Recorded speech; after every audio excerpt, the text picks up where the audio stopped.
Steffi Graf stood frozen. The day a 19-year-old Filipina stole Berlin's heart, Steffi Graf stood frozen. The woman who had conquered Berlin for decades, the greatest German champion the sport has ever known, was struck silent by a 19-year-old from Manila. What Eala did inside that stadium didn't just echo through the crowd. It shook the very foundation of tennis history. Nobody anticipated it. Nobody predicted that a young Filipina would step onto German soil and command it like she belonged there.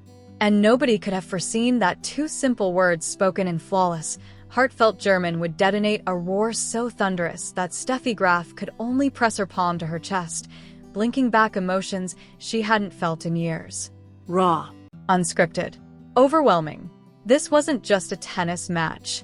This wasn't just a kind gesture after victory. This was the moment a new chapter in women's tennis tore itself open, and the world watched, breathless. She didn't arrive whispering Eala touchdown in Berlin not as a hopeful outsider or a wide-eyed qualifier clinging to a dream. She arrived as a statement. A young woman shaped by Manila's heat, forged on the clay courts of the Rafael Nadal Academy in Mallorca, and driven by a relentless belief that the world's biggest stages don't belong only to the privileged, they belong to those obsessed enough to earn them. But Berlin is different.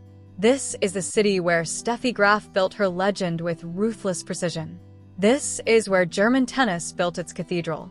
Here, crowds don't just applaud talent, they consecrate it. For a Filipina teenager to walk into that environment without flinching already told you everything about who Eala really is.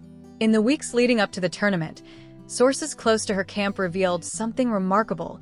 Eala had been quietly studying German. Not tourist-level phrases, not basic greetings. Real, conversational German, spoken with warmth, respect, and the clear intention of connecting with people on their own terms. Her coach called it one of the smartest things she had ever done off the court. Her teammates were stunned. Her sponsors didn't even know. The press had no idea. Berlin's tennis faithful, meanwhile, watched her with polite skepticism. Talented? Yes. Exciting? Absolutely. But this was their city, their legacy. What could this young Filipina possibly understand about that? They were about to find out. The moment that stopped the stadium, when Eala stepped into her first press conference, she carried the quiet confidence of someone holding a secret. She answered questions with grace, smiled warmly, and deflected talk of nerves with a disarming laugh. "I feel at home on any court," she said simply. "Tennis is my language." Nobody realized yet how literally she meant that. During the match, in a routine changeover, a young German ball kid walked over to hand her a towel. What happened next changed everything. Eala looked at him, really looked at him, and spoke to him in clear, natural, heartfelt German. The kid froze for a split second, then broke into a genuine, involuntary smile. The kind that comes when someone truly sees you. The people closest to the court heard it first. Then the ripple spread. Heads turned. Phones came out. And suddenly the entire stadium erupted in a roar unlike anything Berlin had heard in years. Not polite applause. Not the usual cheer for a good point. This was raw, joyful disbelief.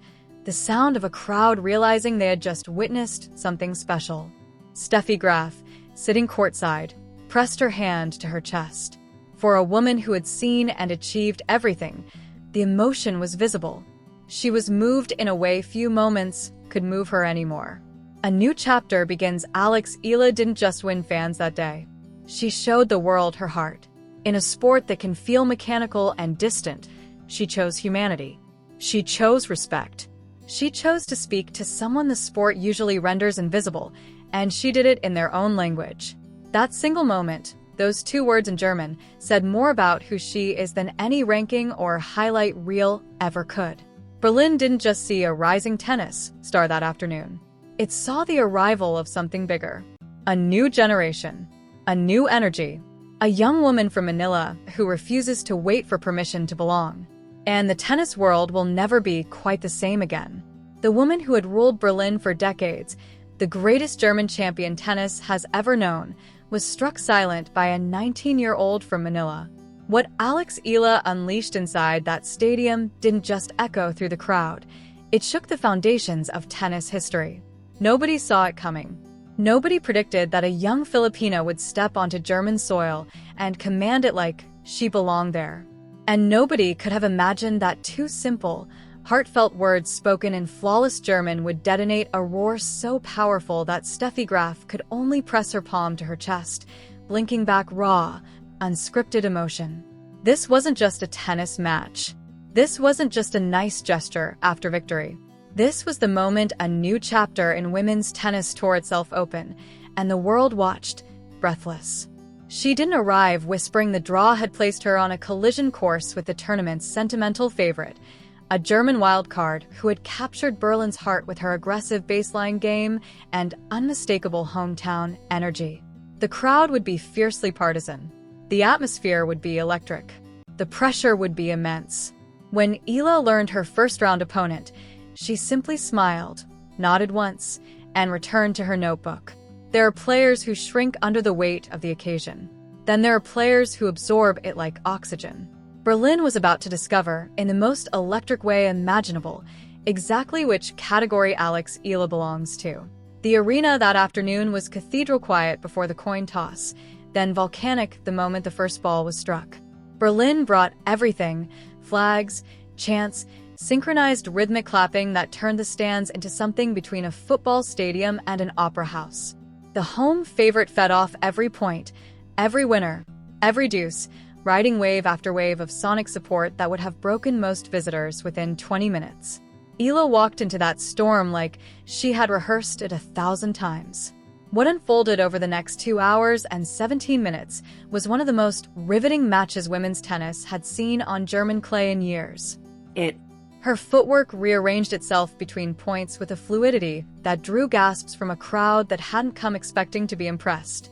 When she broke serve in the second set to claw momentum back from a deficit that looked insurmountable, the Berlin faithful, for a flicker of a second, applauded. Not for their player, for the quality they had just witnessed. That moment mattered. Berlin crowds do not applaud opponents easily. The third set that defined her, the deciding set, arrived like a verdict. Both players elevated at the same time, as if they understood that ordinary tennis wasn't enough for the occasion. Points stretched beyond 20 shots. Winners came from positions that should have produced errors. The partisan crowd gradually transformed into something rarer and more beautiful, an audience simply present for excellence, regardless of nationality. When Eala's final backhand clipped the line on match point, the stadium reacted in the only honest way it could, with noise that transcended allegiance. Applause thundered down for Eala on German clay, in a city where the history of greatness still hangs visible in the rafters. She raised her racket. She looked to the sky. She exhaled. Then she walked toward the microphone for the on-court interview, and everything changed. The moment that transcended tennis during a changeover, a young German ball kid approached to hand her a towel. Eala looked at him, really looked, and spoke to him in clear, warm, natural German. 2 simple words. Spoken with respect. Spoken with heart. The kid froze, then broke into a genuine, surprised smile. The ripples spread instantly. Heads turned. Phones rose. And the entire stadium erupted in a roar of delight and disbelief. Steffi Graf, watching courtside, pressed her hand to her chest. The emotion on her face was unmistakable. In that single moment, Eala didn't just win a match. She showed the world her heart. She chose to see someone the sport usually renders invisible, and she spoke to him in his own language. That wasn't calculated. That wasn't for cameras. That was simply who she is. A new definition of belonging. The most important conversation this moment created wasn't really about tennis. It was about belonging. A 19-year-old from Manila, shaped by hard work and big dreams, walked into one of tennis's most historic European strongholds and made it feel like home, not by demanding space, but by offering respect. Berlin didn't just see a rising star that day. It felt the arrival of something deeper. A new generation. A new energy. A young woman who refuses to make herself smaller to fit old expectations. And the tennis world will never be quite the same again. What did you think of this moment? Was it simply a kind gesture, or something much more powerful? Drop your thoughts below. The Eala story is only getting started. The woman who had defined German tennis greatness for decades, the champion who built her legend on precision and dominance, was struck speechless by a 19-year-old from Manila. What Eala did inside that Berlin stadium didn't just echo through the crowd. It quietly shook the foundations of how we understand belonging in modern tennis. Nobody anticipated it. Nobody predicted that a young Filipino would step onto German soil and command the moment with such natural grace. And nobody expected that two simple, heartfelt words spoken in flawless German would create a roar so powerful that even Steffi Graf could only press her palm to her chest, blinking back raw, genuine emotion.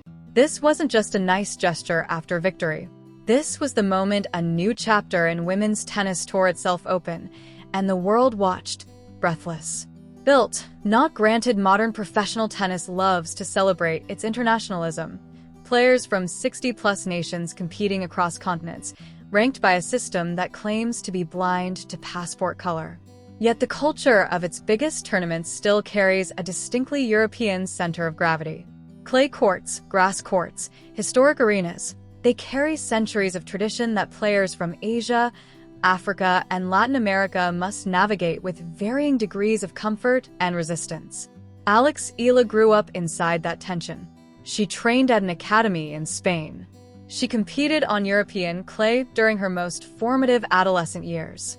She absorbed languages, customs, court surfaces, and cultural expectations, all while fiercely protecting the Filipino identity that shaped her core. She learned what only those who live between worlds truly understand. Belonging is not granted. It is built, brick by brick, word by word, genuine gesture by genuine gesture. Her decision to speak German in Berlin was not spontaneous. People close to her confirmed she had practiced those lines for weeks, consulting native speakers for pronunciation and deliberating over every word with the precision of someone who understood that sincerity matters far more than perfection. This raises an uncomfortable but necessary question for tennis's governing bodies. How many players from non-European backgrounds quietly carry the extra burden of earning their sense of belonging at tournaments where European players simply arrive already belonging? Eala's response to that burden was characteristically elegant. Instead of resenting it, she transformed it into connection. Instead of demanding acceptance, she offered respect first. The result was far more than polite applause. It was a genuine dismantling of the invisible wall that often separates visitors from full participants in European tennis culture. What Steffi Graf saw when Steffi Graf stood speechless, she wasn't just watching a skilled athlete perform a charming cultural courtesy. She was witnessing the future of the sport, a young player demonstrating what real internationalism looks like when executed with emotional intelligence and zero calculation. Tennis needed that demonstration. Sports in general needed it. And a 19-year-old from Manila delivered it on clay in Berlin, without a press release, without a management strategy, without a social media plan. She delivered it with sincerity, preparation, and two perfectly chosen words. What Berlin will remember long after the tournament ends, long after rankings shift and new rivalries take center stage, Berlin will remember this. Eala gave tennis a story it desperately needed. Not about a scoreline, not about a ranking, not about a title. A story about what sport becomes when the humans inside it choose depth over performance, connection over calculation, and love over strategy. For Filipino tennis, it was powerful confirmation. Eala is not just talented by local standards, she is extraordinary by global standards. Berlin was not a ceiling. It was a foundation. For German tennis, it offered something unexpectedly beautiful, a reminder that the sport's deepest magic comes not from statistics, but from specific, irreducible human moments that resist reduction to data. For Steffi Graf personally, it may have offered a rare mirror, a chance to see a young woman honoring the very history Graf helped build, while approaching the emotional side of the sport in a fresh, generous way. And for tennis itself, at a pivotal time when the sport is searching for its next generation of global standard bearers, Eala showed she has the rare ability to command not just courts, but conversations, pulling new audiences into the sport's orbit through character as much as talent. The question tennis now carries forward is richer than simply whether Eala will win Grand Slams. That conversation will unfold naturally through its own drama and triumphs. The deeper question is this: in a world hungry for athletes who lead with humanity before talent, has tennis just found one of its defining voices for the next generation? The world clearly has thoughts. Drop them in the comments below. I read every single one.